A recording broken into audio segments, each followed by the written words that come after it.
Bon, une fois de plus, bonjour. Et là, nous sommes à une étape cruciale du développement l'étape pratique de la conception de nos rejets et la multiplication de pif. de la multiplication pif. Donc, plan issu du fragment de tige. Donc, c'est la signification du mot pif. Plan issu du fragment de tige. Ouais. Bon, voilà un rejet. Donc, on va faire de ça un explant. Un explant, c'est un rejet qui aura subi toutes ces différentes étapes et qui sera prêt à envoyer au propagateur. Donc maintenant, la première étape, lorsque vous avez votre rejet, c'est l'étape de parage. À quoi consiste le parage? Le parage consiste à nettoyer la base, on peut dire éplucher comme un macabo, la base de ce rejeton. Donc on le débarrasse de ses imperfections. Donc vous voyez, voilà, on décortique. C'est ça le parage. C'est le parage. On enlève l'écorce noire. Ouais. Donc progressivement, sans toutefois laisser les points noirs qui sont à la base. Donc, il faut bien parer. Vous voyez, les points comme ça, il faut enlever. Ne pas laisser ça. Parce que si vous laissez à la longue, ces points noirs vont contaminer les petits rejets qui vont sortir au propagateur. Donc, il faut bien enlever. Vous voyez, les points comme ça, vous enlevez totalement. Vous laissez bien. Vous voyez, là, vous avez fait l'étape de parage. Après le parage, la seconde étape, c'est le décortiquage. À quoi sert le décortiquage? Le décortiquage permet d'enlever les parties supérieures du bulbe. Donc comme vous voyez, comme on fait là, on enlève. Vous voyez, voilà le décortiquage. On décortique le bananier sans toutefois endommager les assises nourricières. Vous voyez les assises nourricières où vont se développer les jeunes rejets plus tard, quand ça doit être dans le propagateur. Donc en faisant le décortiquage, il faut tout faire pour ne pas détruire ces assises. Donc là, vous continuez le décortiquage, vous enlevez progressivement. Troisième assise, vous enlevez. Ouais, vous enlevez. Vous voyez, avec le couteau, vous réduisez légèrement, sans toutefois détruire les assises où vont se développer les rejetons, les jeunes rejets, quand ils doivent être dans le propagateur. Et après ça, vous enlevez également les bords ici, la partie noire. Vous voyez, parce qu'il faut que le rejet, avant d'être mis au propagateur, soit propre comme un nouveau-né. Donc il faut débarrasser de toutes ces maladies. Vous voyez, il faut le débarrasser de toutes ces maladies avant d'envoyer au propagateur. Voilà. Vous voyez. Là, qu'est-ce que vous faites maintenant? Vous mesurez 0,5 cm. Donc de là à là, peut-être 0,5 cm, vous prenez le couteau et vous coupez. Vous voyez. Comme vous avez coupé, maintenant il faut faire l'excision. L'excision va permettre que ce rejeton ne se développe plus.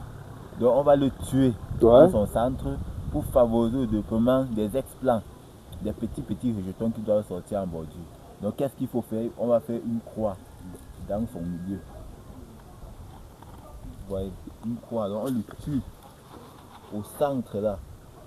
On essaie le couteau pour exciter les rejets qui sont au niveau des assises nourricières du bananier à se développer. Donc, et dès que vous avez fait cela, vous avez déjà un bulbe prêt à envoyer au propagateur. Mais sauf que maintenant, les gens qui vont faire l'agriculture chimique vont prendre ces explants et tremper dans un fongicide.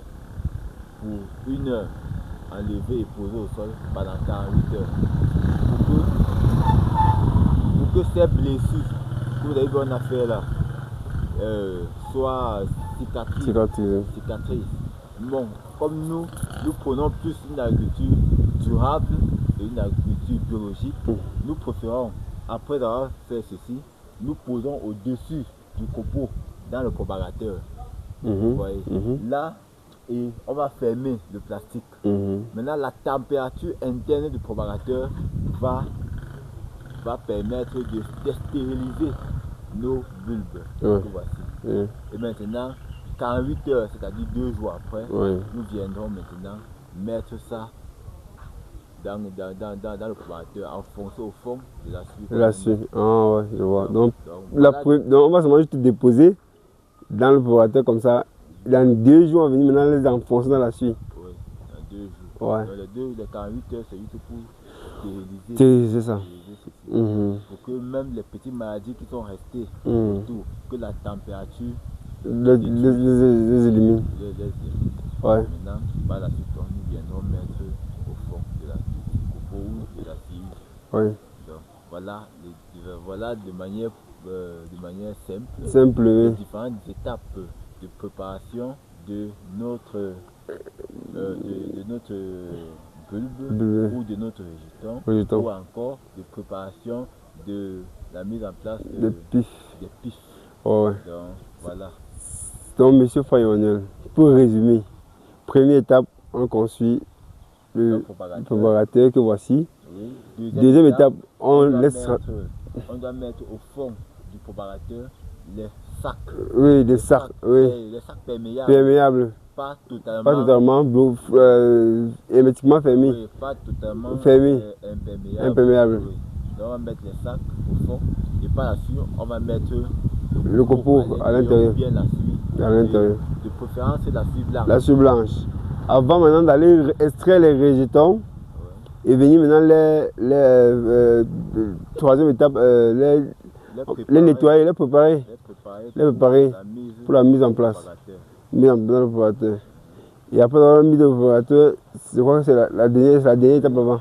La dernière étape, oui. Donc on met au propagateur. Et comment ça après 48 heures, après 48 heures, on le met au fond de la suie. Oui. Maintenant, on arrose. On commence à arroser. On arrose combien de fois par semaine? Tous les soirs. Tous les soirs, on arrose. Jusqu'à ce que ça commence à sortir les tiges là. Et quand ça sort, on vient, on retire, on multiplie. Le moment viendra. Et le moment viendra. On vous montrer juste comment faire, comment produire le de manière plantain. Oui. Donc là, c'est la première étape, de développement de cette formation. Oui. Et maintenant, la suite, ça sera lorsque on aura déjà les explants, les petits rejets à l'intérieur du propagateur. Là, nous allons venir faire les excisions pour exciter les gros rejets à se multiplier. Les petits rejets. On aura plusieurs autres étapes là-bas. Mais pour le moment, nous nous arrêtons à ce niveau. Ouais. Donc, voilà. Ok, je pense que c'est très intéressant la suite de la vidéo. Donc restez branchés et l'ingénieur son fort va nous faciliter la vie. On n'aurait plus besoin à chercher les rejetons de partout pour mettre sur beaucoup. Tu ne peux pas avoir, si tu veux faire la culture sur 10 hectares ou 1 hectare, tu ne peux pas trouver les rejetons qui vont entrer sur 10 hectares. Et monsieur Frère-Emmanuel, il te faudrait un produit. Il te faut les pifs, les bananes plantains.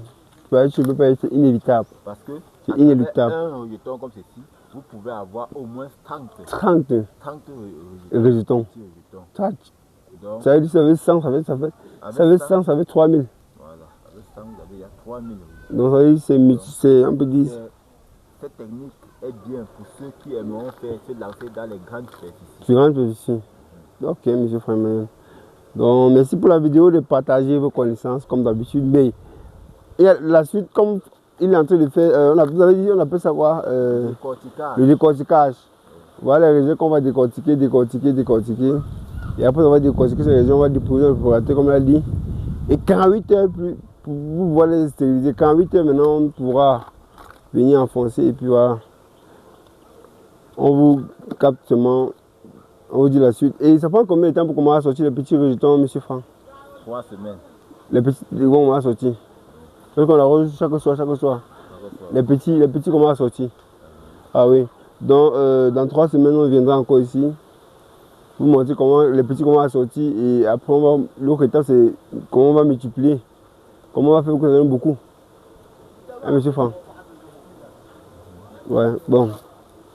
À plus. Regardez l'écoute.